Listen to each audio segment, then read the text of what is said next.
Vamos conversar com o economista Otílio Rodrigues, que interage conosco direto de Campinas, em São Paulo. A Bolsa de Valores do Brasil tem sido... A Bolsa normalmente procura antecipar movimentos futuros. Aliás, você diz isso, que a economia sempre ela procura antecipar acontecimentos futuros. Qual o significado dessa valorização da Bolsa de Valores do Brasil, Otílio? A economia, ela se caracteriza por ciclos. Existe o boom, que é quando a economia está crescendo. Depois vem uma estabilização, é um movimento da física do mundo. Depois começa um movimento de depressão, queda, e vai ao fundo do poço, e depois retoma o movimento. Se você observar a história econômica, sempre se caracterizou assim, né? Então é aquela história, depois da tempestade vem sempre a bonança, né? A bolsa, que muita gente, assim, às vezes associa a um investimento de risco, ela é um sinalizador importante. A bolsa não é um cassino, não é um jogo, né?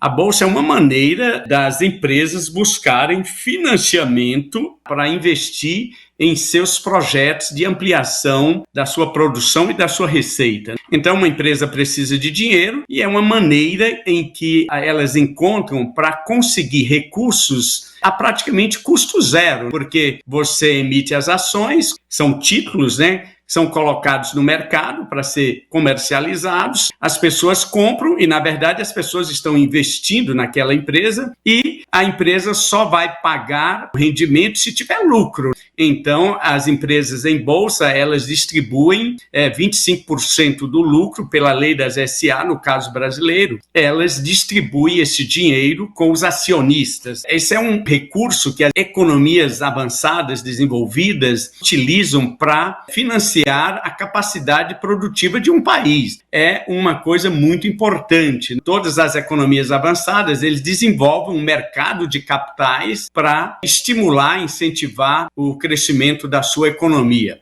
E no caso brasileiro, é interessante a gente refletir sobre por que está acontecendo isso. No mês de junho, 10 bilhões de reais vieram do exterior para investir em ações brasileiras. Isso é uma demonstração de confiança do investidor estrangeiro na economia brasileira. Por que isso está acontecendo nesse momento? Existe, claro, no mundo inteiro, sempre existiu, capital de pessoas que possuem economias, dinheiro sobrando e fazem aplicações para valorizar esse capital. E eles vão procurar as melhores oportunidades que estão disponíveis. Se a gente olhar o mundo nesse momento, as grandes economias, nós sabemos que o Brasil é uma das 10 maiores economias do mundo, e quando você pega as economias avançadas, Estados Unidos, Europa, Japão, essas economias já atingiram um patamar em que já tem tudo. Então, os chamados países emergentes, que é o caso Brasil,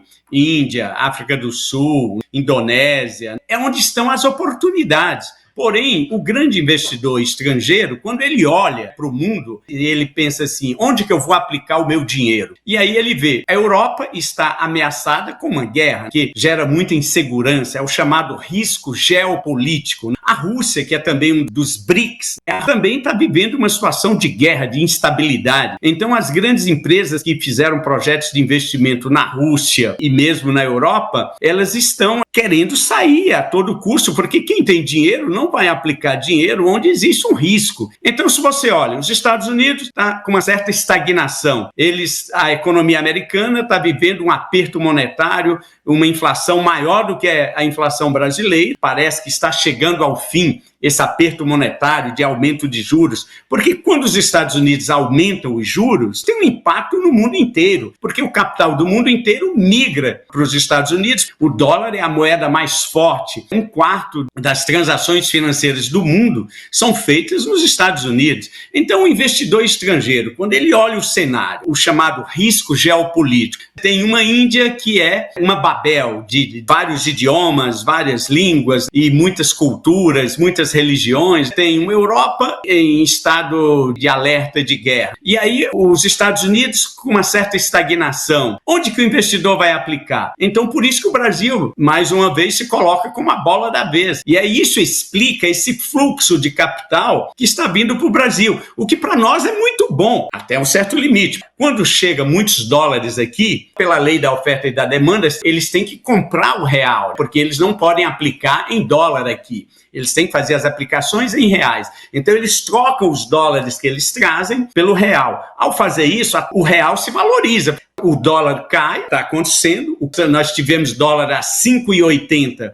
Hoje está a 4,80. O efeito disso é que os produtos importados se tornam mais baratos. Isso está ajudando a controlar a inflação brasileira. O IPCA que foi divulgado dá sinais de queda. Então, os preços no Brasil, a inflação está caindo. Existe uma outra questão que explica esse fluxo de capital estrangeiro para o Brasil, porque as empresas brasileiras, nós temos uma economia sólida, nós temos uma infraestrutura e nós temos muito para ser feito. Os projetos de infraestrutura e o potencial de crescimento do mercado brasileiro é enorme. O capital estrangeiro vem para cá por duas razões. Uma, para investir no mercado financeiro, porque aqui tem oportunidade de valorização. E dois, porque também vem dinheiro internacional para aplicar em projetos de investimento aqui no Brasil. E é isso que explica por que o Brasil, nesse momento, é a bola da vez. A gente tem uma grande oportunidade aí nesses próximos anos de valorização. Isso explicaria essas questões macroeconômicas. Eu sei que muitas vezes